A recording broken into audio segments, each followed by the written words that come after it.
Iowa State lawmakers are back at work. They picked up the legislative session about a week and a half ago where they left off in March. Now they're cramming what normally takes months to do into a matter of 2 to 3 weeks. Of course, Party one every year is the budget. Next year's spending plan is on course to have $7.85 billion in the general fund. Actual revenue hasn't met projections. That leaves state lawmakers working with $360 million less than they expected. However, Republicans in control of the legislature say they intend to stick with a 2.3% increase in public schools. More money is slated for Medicaid as well, while lawmakers will try to hold spending levels close to the same as the prior year everywhere else. Outside of the budget, one of the more controversial proposals comes from Republican State Senator Robbie Smith of Davenport. It cleared the Senate. That proposal would not let the Secretary of State act independently to send applications for absentee ballots. Remember, this just happened for the Iowa primary. Well, the Iowa House Thursday night adopted a compromise measure that lets the Secretary of State send those applications with approval from some lawmakers in both parties.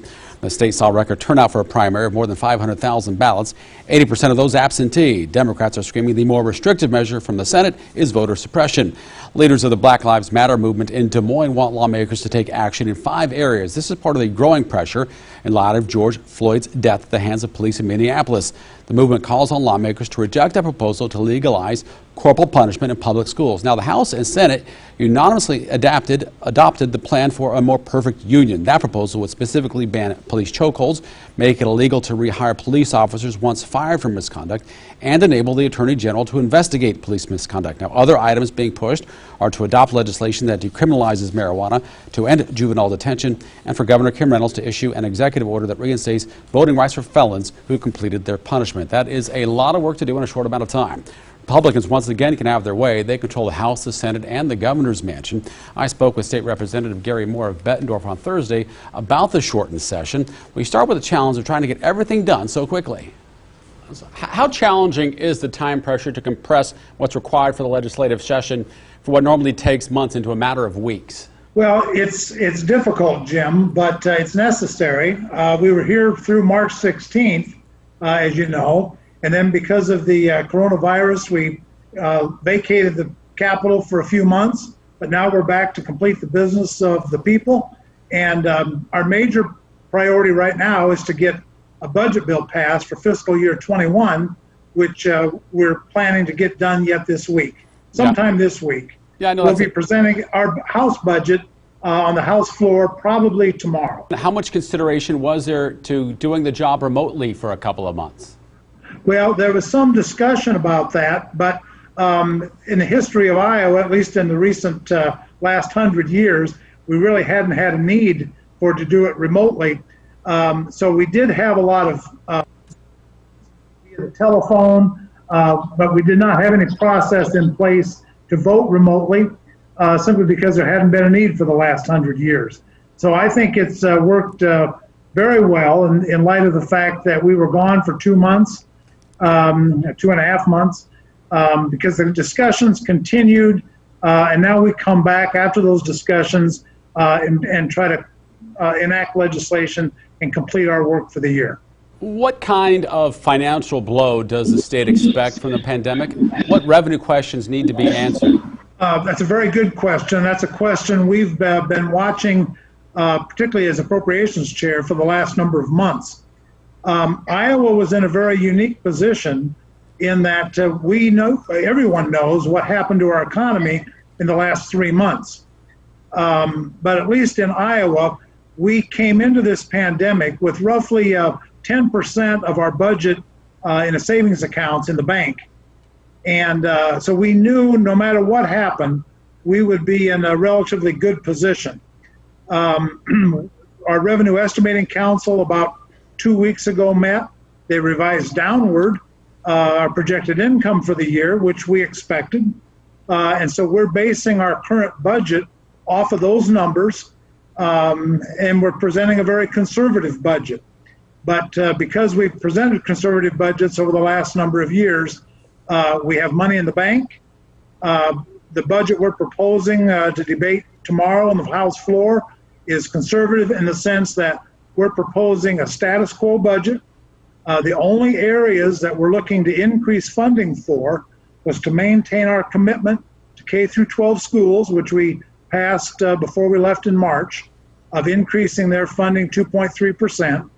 We're also increasing the budget for to help fund health care for poor people, simply because we know there are more of them today, and we expect maybe more of them 6 months from now.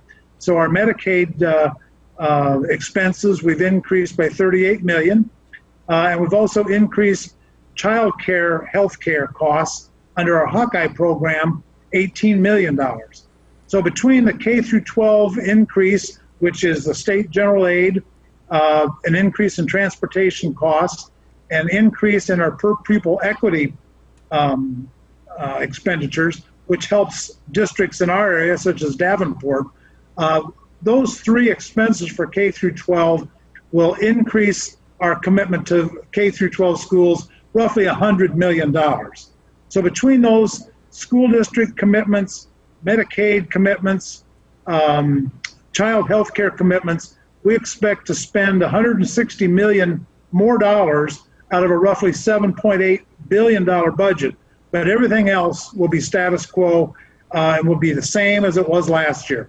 That's frankly what I'm hearing, Jim, from my constituents. They're saying, don't raise taxes, don't grow government, don't spend more than you take in, present a conservative budget, just do what you need to do, an increase in those areas that I explained, but get the job done, get a budget presented, and come back home, and that's what we plan to do the end of this week. You're getting ahead of me here, Representative, but I want to get back to just in terms of the revenue issues and things like that, because we're hearing the other states and municipal governments worried that they're getting a hit from this pandemic.